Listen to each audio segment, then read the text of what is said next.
जय हिंद, नमस्कार। मैं अंबर जैदी स्वागत करती हूँ आप सबका एक बार फिर से हमारे आज के कार्यक्रम में। दोस्तों, अमेरिका भारत को स्ट्रेटेजिक पार्टनर मानता है, लेकिन फिर भी भारत पर प्रेशर का जो बोझ है वो लगातार हम देखते हैं कि बढ़ाता हुआ नजर आ रहा है। एक तरफ हम देखते हैं कि अमेरिका के कांग्रेसमैन ने भारत को जो आर्म सेल्स है उसको रिव्यू करने की बात करती है। दूसरी तरफ अमेरिका के सेनेट में एक ऐसा बिल लाने के लिए बात चल रही है जो रशिया से ऑयल खरीदने वाले देशों को, जिनमें भारत भी शामिल है, उन पर 100% टैरिफ लगाने की संभावना यहाँ पर रखता है। अगर कोई इस तरह का वो लॉ बनाते हैं, या ऐसा कुछ अभी फाइनल नहीं हुआ है, ये फिलहाल एक प्रपोजल है। अगर फाइनल ऐसा इस तरह का लॉ बनता है तो बड़े सारे मतलब सवाल यहाँ पर टैरिफ्स को लेकर होंगे कि टैरिफ होगा नहीं होगा। और सही बात यहाँ पर एक ये भी है कि आर्म्स को लेकर भी सवाल आता है कि आर्म्स सेल का यहाँ पर को लेकर भी सवाल उठ रहा है। अब सवाल ये है कि हम अमेरिका को लेकर, जो अमेरिका टैरिफ की बात कर रहा है या आर्म्स सेल्स की बात कर रहा है, सवाल उसका नहीं है। सवाल ये है कि अमेरिका भारत को एक तरफ तो पार्टनर मानता है और दूसरी तरफ हमारे चाहे सी फेरर्स हो उनको टारगेट करना हो, या फिर इस तरह से अलग अलग पॉलिसीज और इस तरह के जो भारत के ऊपर प्रेशर टैक्टिक्स बना रहे हैं उनकी बात हो, तो उसको समझेंगे कि आखिर अमेरिका क्या कर रहा है। एक तरफ तो पार्टनर बोलता है, दूसरी तरफ इस तरह की प्रेशर टैक्टिक्स। तो समझेंगे इसको विस्तार से, और इस पर बात करने के लिए मेरे साथ मौजूद है डॉक्टर अंशु जोशी। डॉक्टर जोशी, बहुत स्वागत है आपका। जय हिंद, नमस्कार। अंबर, बहुत बहुत धन्यवाद। सभी दर्शकों को भारत माता की जय। भारत माता की जय। डॉक्टर जोशी, एक तरफ क्वाड की बात करें, Indo Pacific partnership, defence corporation, technology collaboration, क्या कुछ हमारे बीच में नहीं है अमेरिका और भारत की अगर हम बात करते हैं। दूसरी तरफ ये इस तरह की धमकियां, और अगर हम पिछला एक हफ्ता ही ले लेते तो उसमें भी इतने सारे हमको अलग अलग इस तरह की प्रेशर टैक्टिक्स नजर आती हैं। कभी भारत के ऊपर किसी तरह के टैरिफ लगाने की बात है, कभी कुछ करने की बात है। एक अलग ही माहौल भारत को लेकर अमेरिका की तरफ से नजर आ रहा है। कैसे इसको देखा जाए? अंबर, एक तो हमें ये समझने की आवश्यकता है कि जब कोई राज्य अपनी बहुत सारी आंतरिक चुनौतियों से गुजर रहा होता है और बायलेटरली दूसरे देशों के साथ भी नेगेटिवली टेंगल हो जाता है, और इसके अलावा अंतर्राष्ट्रीय स्तर पर भी जब उसकी लगातार साख गिरने लगती है, तो फिर हर ओर वो एक नेगेटिव अप्रोच के साथ जाता है। ट्रंप और अमेरिका की इस वक्त यही स्थिति है। हम इस बात को समझें कि अमेरिका एक समय सर्वशक्तिमान देश के रूप में जाना जाता था, अभी भी हम एक सर्वशक्तिमान देश के रूप में उसको जानते हैं, लेकिन हम साथ ही साथ ये भी समझें कि वैश्विक राजनीति में ये मल्टीपोलैरिटी का जमाना है, जिसमें कि पावर के अलग अलग पोल्स हैं। वहीं पावर की जो डेफिनेशन है वो भी मिलिट्रल और टेरिटोरियल पावर के अलावा आपकी इकोनॉमिक और कल्चरल पावर से और टेक्नोलॉजिकल पावर से भी जुड़ गई है। और यहाँ पर भारत तेजी से एक मिडिल पावर से ग्लोबल पावर की तरफ बढ़ रहा है, बल्कि मैं कहूँ कि बढ़ चुका है, क्योंकि भारत अब उस बाट या उस वेट की तरह है जो जिस पलड़े पर जाकर के बैठ जाता है वो पलड़ा भारी हो जाता है। अब अमेरिका और भारत के संबंधों के यदि इतिहास पे बात करें तो हमेशा ट्विस्ट एंड टर्न्स रहे हैं, अंबर। लेकिन ट्रंप के जब हम पहले कार्यकाल की बात करते हैं, तो भारत के साथ अमेरिका का ये कॉम्प्रिहेंसिव स्पेशल स्ट्रेटेजिक पार्टनरशिप का नया युग ही ट्रंप ने शुरू करवाया था। और तब इतने बड़े बड़े समझौते दोनों देशों के बीच में हुए थे सामरिक मुद्दों को लेकर के, जिसमें कि एक बेका था, कॉमकासा था, लेमोआ था, ये सारे सिग्नल इंटेलिजेंस को, रियल टाइम सैटेलाइट एक्सेस को प्रोवाइड करने से जुड़े हुए समझौते थे, जिसमें अमेरिका ने पहली बार हमारे साथ टेक ट्रांसफर की भी बात की, काम करने की बात की, और डिफेंस को लेकर के भी बड़े बड़े समझौते हुए। बाइडेन के साथ जब ट्रंप गए तो बड़े अप्रहेंशंस थे कि बाइडेन प्रो चाइना होंगे, वो लेफ्टिस्ट हैं, वो डेमोक्रेट हैं, तो पता नहीं क्या होगा। लेकिन भारत अमेरिका के रिश्ते और नया आकार लेते गए और ये तमाम जो समझौते हुए थे ये अच्छे शेप में आगे बढ़ते रहे। ये देखना बड़ा आश्चर्यजनक है कि इस बार जब ट्रंप राष्ट्रपति बन के आए तो लगातार भारत के खिलाफ तीखी प्रतिक्रियाएं व्यक्त करना, फिर कभी हम पर प्यूनिटिव टैरिफ्स थोप देना, हमको इस बात के लिए बाध्य करना कि हम रशिया से ऑयल एंड गैस नहीं खरीद सकते, ये जानते हुए कि भारत स्ट्रेटेजिक ऑटोनॉमी का कितना बड़ा पक्षधर है, पैरोकार है, और हम किसी के आगे नहीं झुकते। फिर अभी आज खबर आई है कि 18,000 भारतीयों को वो डिपोर्ट करने वाले हैं भारत। लेकिन ये वो भारतीय हैं, मैं ये भी क्लेरिफाई कर दूं, ये वो भारतीय हैं जिनके पास वैध दस्तावेज नहीं है, और ये डंकी रूट से कहीं ना कहीं यूएस पहुंचे। और हम सभी जानते हैं कि ऐसे बहुत सारे देश हैं जहां से जो डंकी रूट के जरिए लोग बाग जो है बिना वैध दस्तावेजों के यूएस पहुंच जाते हैं, और ये वहां अमेरिका की सुरक्षा के लिए बहुत बड़ा खतरा रहा है। तो इसको लेकर के ट्रंप ने चुनाव जीता, ये उनका प्रायोरिटाइज एजेंडा था कि जो ये इलीगल इमिग्रेशन है इसको वो रोकेंगे। और इसी के चलते जो पहला ऑर्डर उन्होंने प्रेसिडेंट बन के दिया था वो क्या था, मेक्सिको के साथ अपनी पोरस बॉर्डर उन्होंने सील की थी। तो खैर बहरहाल ये एक मुद्दा, ये एक न्यूज आई है। भारत के लगभग 55 लाख लोग इस वक्त अमेरिका में रहते हैं, उनमें से 18,000 को डिपोर्ट करने की उन्होंने बात की, पर ये टाइमिंग गलत है और उनको कोई अपील का मौका ना देना, कोई वकील का मौका ना देना, तो फिर ये कहीं ना कहीं यहाँ प्रश्न चिन्ह उठते हैं। इसके अलावा फिर दूसरी खबर पढ़ने में आ रही है कि भाई कई ऐसे सीनेटर्स हैं जिन्होंने इस बात को कहा है कि भारत समेत वो तमाम देश जो बड़ी मात्रा में रशिया से तेल और गैस खरीद रहे हैं उन पे 100% टैरिफ की बात की जाए। मैं आपको बता दूं कि पिछले वर्ष इसी प्रकार की बात उठी थी, 500% प्यूनिटिव टैरिफ लगाने की बात की थी। अब सीनेटर्स कह रहे हैं कि 50 से 100% का टैरिफ लगाया जाए। भारत इस बात को बहुत अच्छी तरह से समझ रहा था और यही कारण है कि हमारी जो ट्रेड डील भी अमेरिका के साथ नेगोशिएट हो रही है उसमें हम अपने टर्म्स एंड कंडीशंस पर इंटैक्ट खड़े हुए हैं। इसीलिए अभी तक आप देखो उसके जो बहुत माइन्यूट डिटेल्स है वो भी आए नहीं है। जैसे हमने अपने डेयरी और एग्रीकल्चरल सेक्टर को ना खोलने का फैसला किसी भी देश के साथ एफटीए के दौरान लिया हुआ है तो हम उस पर कायम है। और रही बात रशिया से तेल और गैस एलपीजी खरीदने की, तो अभी पश्चिम एशिया में संकट के दौरान जिस तरह से रशिया ने हमारा साथ दिया है, और इसके पहले भी पूरा जब कोविड का कार्यकाल चला तो रशिया से हमें बहुत डिस्काउंटेड प्राइसेस पे ऑयल गैस और एलपीजी मिला। फिर वो डिस्काउंट धीरे धीरे कम होते चले गए तो हमने भी अपने फिर इंपोर्ट्स को डाइवर्सिफाई किया। ये एक और अलग बिंदु है, ये भी दर्शकों को समझना चाहिए कि पहले जो एक 24 यूएसडी पर बैरल का डिस्काउंट हमको रशिया दिया करता था कोविड के समय, वो धीरे धीरे घटते घटते 8 यूएसडी पर बैरल हो गया। तो फिर भारत ने भी अपनी जो इंपोर्ट्स की रीच थी उसको हमने डाइवर्सिफाई किया। लेकिन रशिया अभी भी हमारा प्राथमिक तेल गैस का सप्लायर है और यहां पर भारत मुझे नहीं लगता कि अपने इंटरेस्ट के साथ किसी तरह का समझौता करेगा। तो हमारे विदेश मंत्रालय की तरफ से भी प्रतिक्रियाएं आई हैं कि अमेरिका की सीनेट या सीनेटर्स के माध्यम से जिस तरह के स्टेटमेंट्स आ रहे हैं तो भारत अपने हर ऑप्शन को वे कर रहा है और भारत जो भी डिसीजन लेगा अपने नेशनल इंटरेस्ट में लेगा। तो मुझे नहीं लगता कि रशिया से तेल गैस लेना या एलपीजी मंगाना भारत बंद करने वाला है या मिनिमाइज करने वाला है, वो हो नहीं सकता, क्योंकि स्ट्रेट ऑफ जी हॉर्मूज पे फिर हमारी डिपेंडेंसी बढ़ेगी और वो हम होने नहीं दे सकते। वहां पर भी तो अमेरिका ही खड़ा है।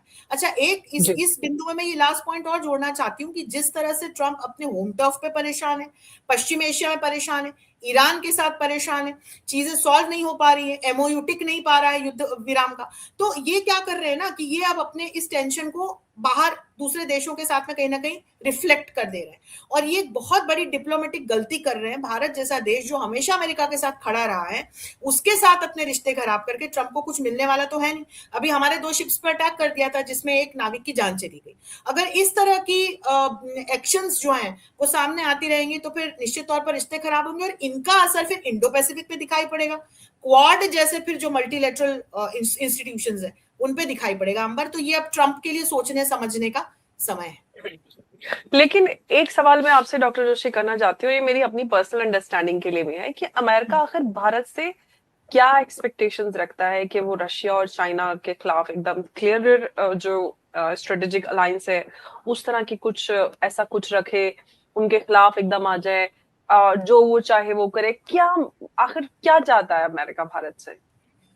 ये अमेरिका की शेडो ऑफ हेजेमनी है जो वो सारे देशों के साथ में अपनी असर्ट करने की, एक्सर्ट करने की कोशिश करता है।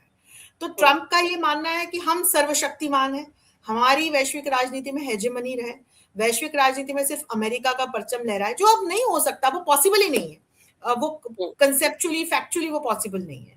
हम जिस दुनिया में रहते हैं वो कॉम्प्लेक्स इंटरडिपेंडेंस की दुनिया है जिसमें अपने अपने नेशनल इंटरेस्ट को लेके जहां जहां देशों को लगता है कि यहां हम इंगेज हो सकते हैं वहां देश इंगेज होते हैं, बायोलेटरली भी और मल्टीलेटरली भी। और जहां देशों को लगता है कि नहीं यहाँ पे हमारे नेशनल इंटरेस्ट क्लैश कर रहे हैं तो वहां पर फिर वो इंगेज नहीं होते। भारत और चीन इसका एक बहुत ही क्लासिक उदाहरण है।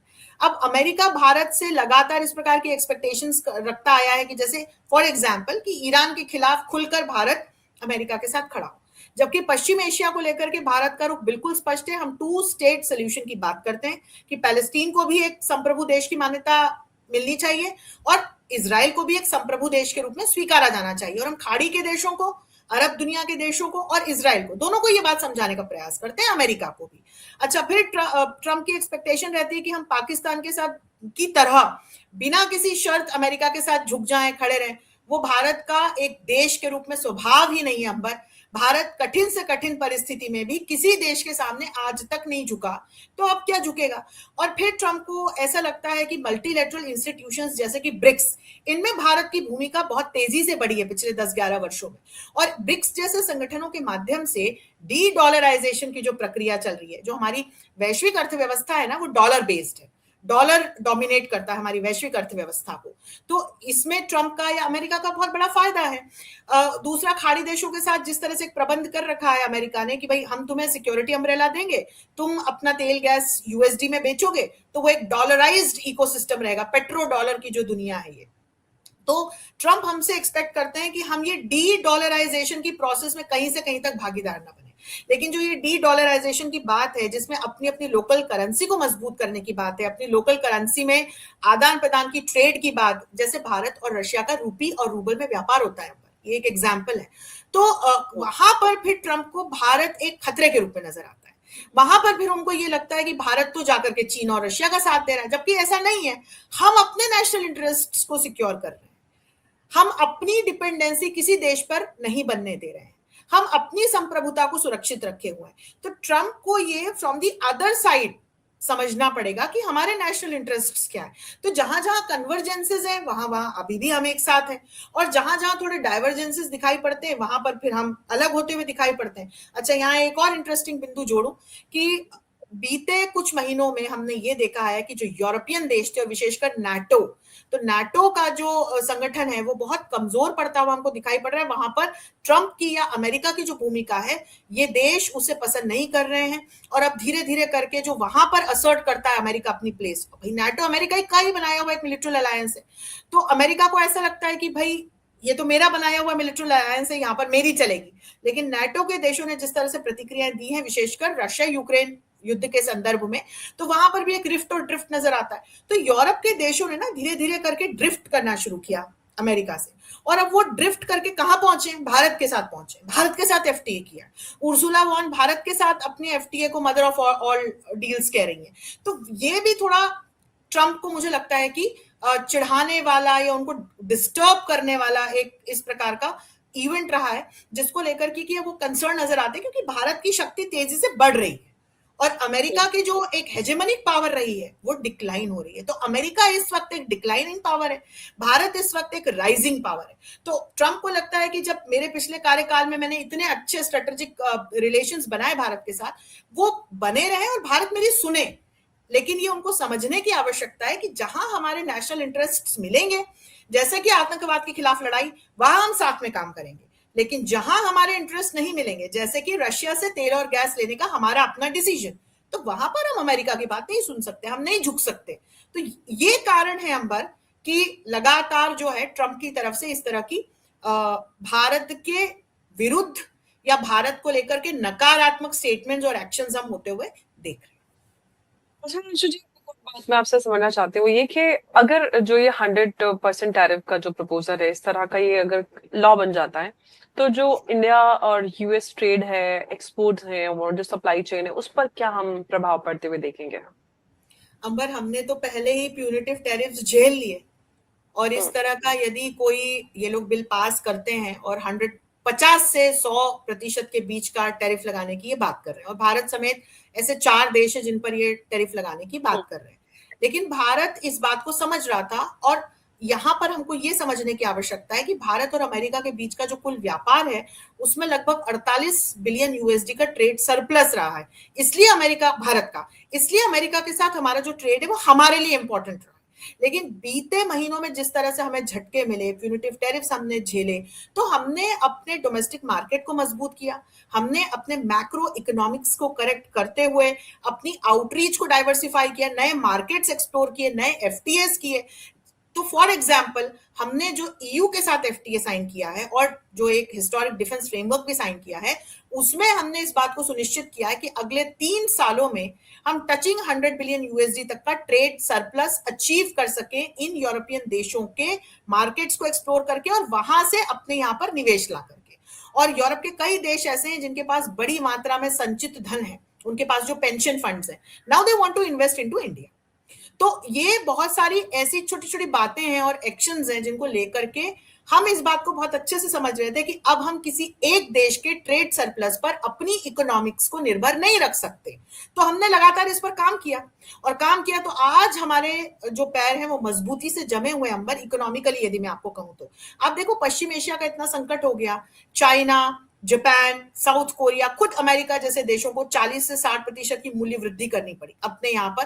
उनके उनके यहाँ कितना इन्फ्लेशन हो गया, लेकिन हमारे यहाँ तो वैसी स्थिति नहीं है। हमारे यहाँ जो हमारी डे टू डे लाइफ का कामकाज है वो भी ठप्प नहीं पड़ा, हमारे लॉजिस्टिक्स ठप्प नहीं पड़े, हमारी इकोनॉमिक्स ठप्प नहीं हुई। तो उसके पीछे कारण यही है कि हमने अपने मार्केट्स, नए मार्केट्स तलाशे, हमने नए इन्वेस्टर्स ढूंढे, हमने ये जो ट्रेड सरप्लस यूएस के साथ था इस पे अपनी डिपेंडेंसी खत्म कर ली, क्योंकि हमारा एमएसएमई हिलता। यदि हम कंटिन्यू करते विदाउट डूइंग एनीथिंग एल्स, हम अमेरिका पे अपनी डिपेंडेंसी रखते, तो हमारे एमएसएमई सेक्टर को भी नुकसान होता, हमारे आर्टिसांस को नुकसान होता। तो हमने क्या किया, उनके लिए नए मार्केट एक्सप्लोर कर लिए।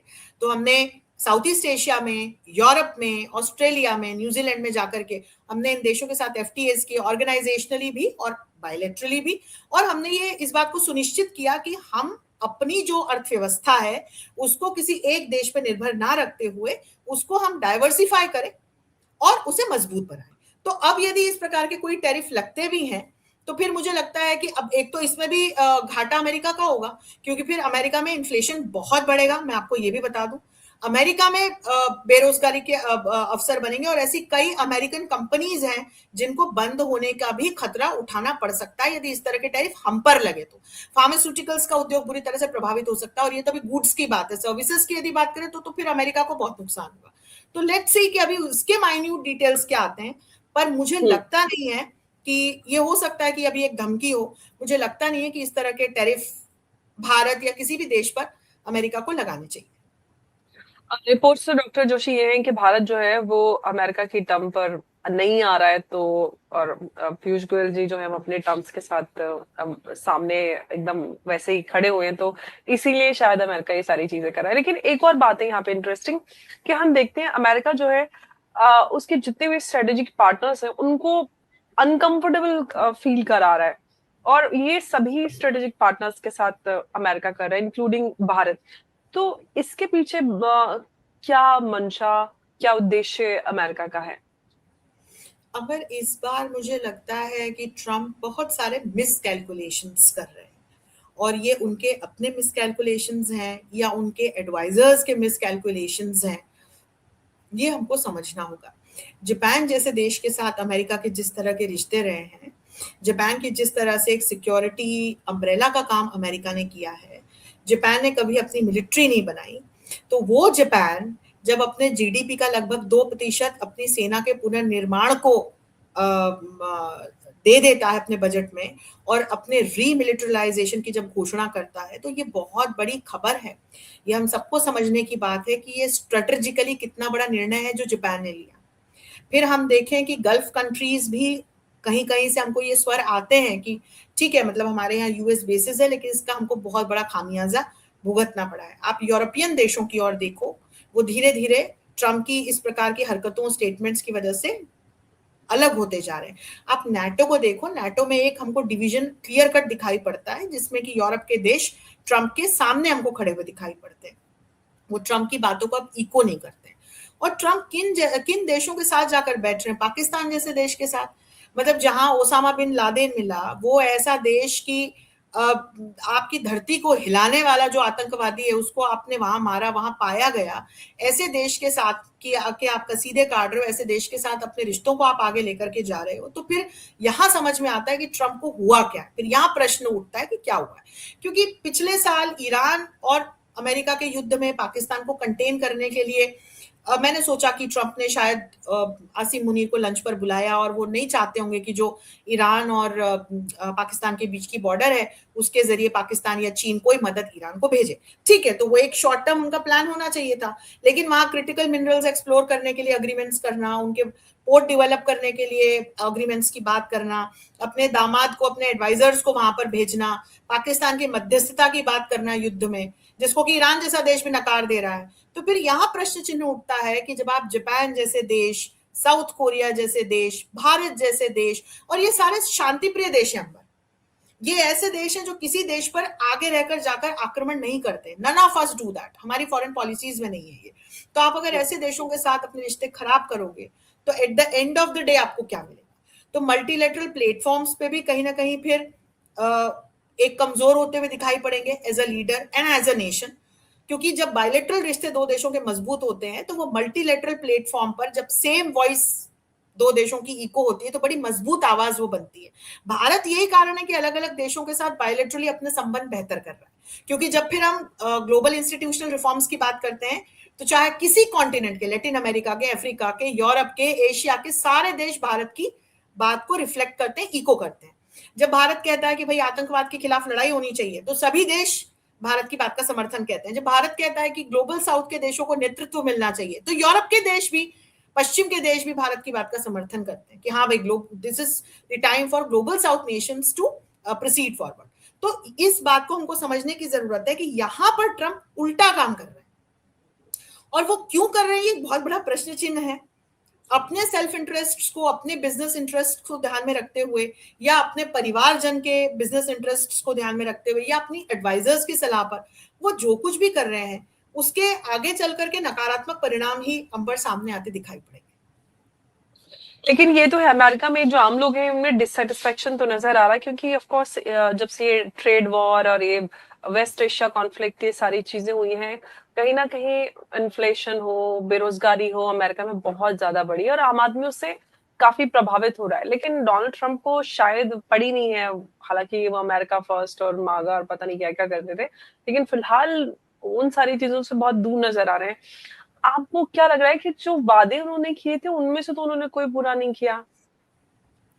नहीं क्या अंबर, होने जैसे वाला है, अभी मिड टर्म्स भी होने वाले हैं। एक एग्जाम्पल देती हूँ। तो ट्रंप का जो सबसे प्रायोरिटाइज एजेंडा था ना इलेक्शंस का, जिसके बूते वो इलेक्शन जीते हैं, और जो स्विंग स्टेट्स थे उनको भी उन्होंने अपने फेवर में कन्वर्ट किया, वो था इलीगल इमिग्रेशन का। तो ये जो अवैध आप्रवास का जो मुद्दा है ना, ये अमेरिका की आंतरिक और सीमा की सुरक्षा के लिए बहुत बड़ा मुद्दा है अंबर।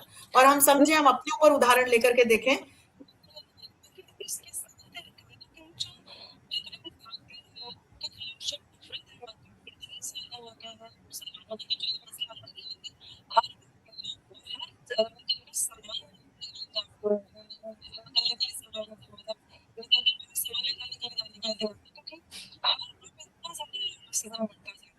स्पेशली भारतीयों के खिलाफ, उसमें पाकिस्तानी तो ऑफ कोर्स जैसे शक्लें होती है, तो उसका हर एक के तो इलीगल्स की बात करना ठीक है, फॉरेन उसको कोई मसला नहीं।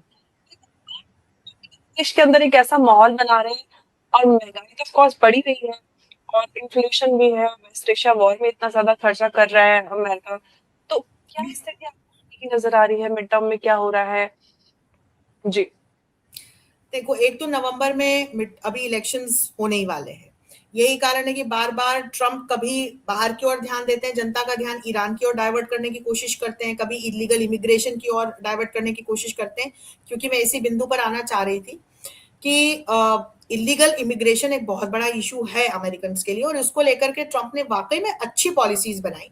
और यदि कोई और नेता भी होता, हम अपना एग्जाम्पल ले ले, बांग्लादेश से जिस तरह से घुसपैठिए आते थे और हमारे यहाँ जिस तरह से अलग अलग प्रकार की चुनौतियां पैदा करते थे, वो हमें दूसरे देश के संदर्भ में भी समझनी चाहिए। और ये डंकी रूट जो इंडो पैसिफिक कैरेबियन कंट्रीज से होकर के थ्रू मैक्सिको यूएस तक पहुंचता है, तो कई ऐसे देशों के लोग हैं जो वहां जाकर के फिर तस्करी में पड़ जाते हैं, मानव तस्करी में पड़ जाते हैं, अलग अलग अपराधों में, टेररिज्म में लिप्त हो जाते हैं। तो ट्रंप ने उसको लेकर के पॉलिसीज थी।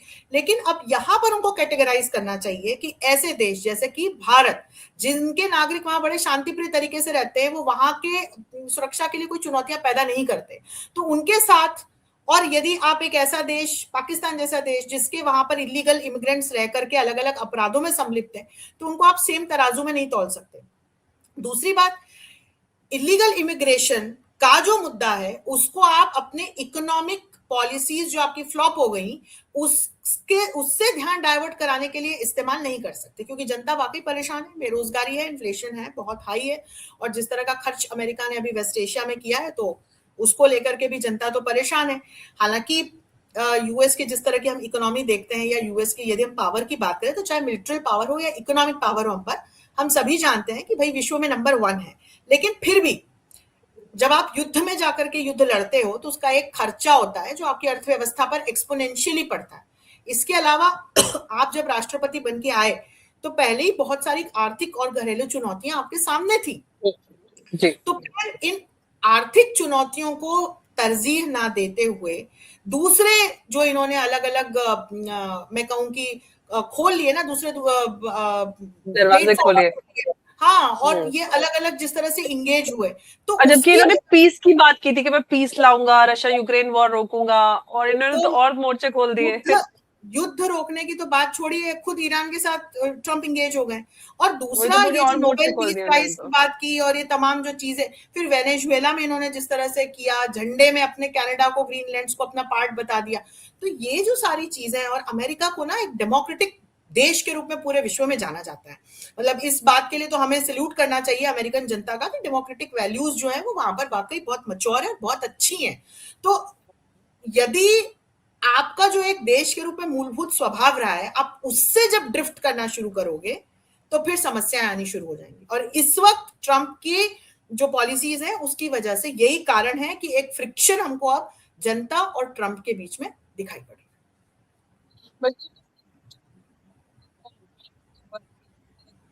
प्रेशर बनाने की कोशिश कर रहे हैं, लेकिन दोस्तों इंटरनेशनल रिलेशंस में इमोशंस जो है वो चलते, इंटरेस्ट चलते हैं, अपना नेशनल इंटरेस्ट देखता है हमेशा इसके करता है। तो रशिया भी अपना देखेगा, भी अपना देखेगा, चाइना भी अपना देखेगा, सब देखेंगे, जापान भी देखेगा, लेकिन सबको अगर अमेरिका चाहता है कि सब अमेरिका फर्स्ट रखें और अपने आप को कहीं और किया जाए, तो ऐसा तो नहीं चलेगा, क्योंकि दुनिया बदल चुकी है, वर्ल्ड ऑर्डर चेंज हो चुका है, और मल्टीप्लेक्सिटीज, मल्टीपोलैरिटीज और क्या कुछ हम नहीं देख रहे हैं आजकल। तो ऐसे में अमेरिका देर से ही सही शायद इस बात को समझ जाए कि दुनिया बदल चुकी है। डॉक्टर जोशी, बहुत बहुत धन्यवाद आपका इस चर्चा में हमारे साथ जुड़ने के लिए। नमस्कार, जय हिंद, जय भारत। बहुत बहुत धन्यवाद अंबर। भारत माता की जय। भारत माता की जय। बहुत धन्यवाद आपका।